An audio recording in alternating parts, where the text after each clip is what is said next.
Hey, cheers everybody. The King of Connecticut's here, and it has been a pleasure for me to be a repeat guest on Canada's top combat sports podcast, Hannibal TV. And I've also booked some of my UFC clients, such as Stephan Bonnar. And you might have seen Stephan Bonnar holding Hannibal back from Ming out there in Las Vegas, and it's rumored that there's going to be a tag match with Bonnar teaming up with Hannibal against Ming and the Barbarian.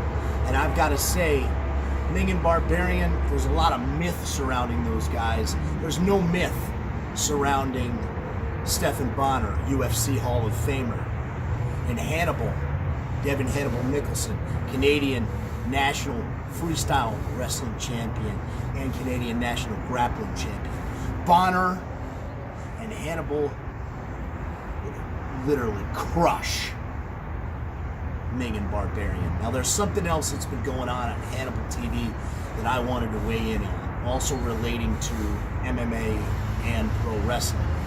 I've got to say that I talked to Hannibal about Kofi Kingston, and I said a lot of the same things that the superstar Billy Graham was saying recently on Hannibal TV.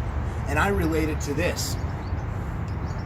Myself, having been a prime marketing consultant, worked for Spike TV and Bellator, if WWE wants to expand their ratings and they don't want to be so niche, they don't want to exist in a bubble, they should not have their heavyweight champion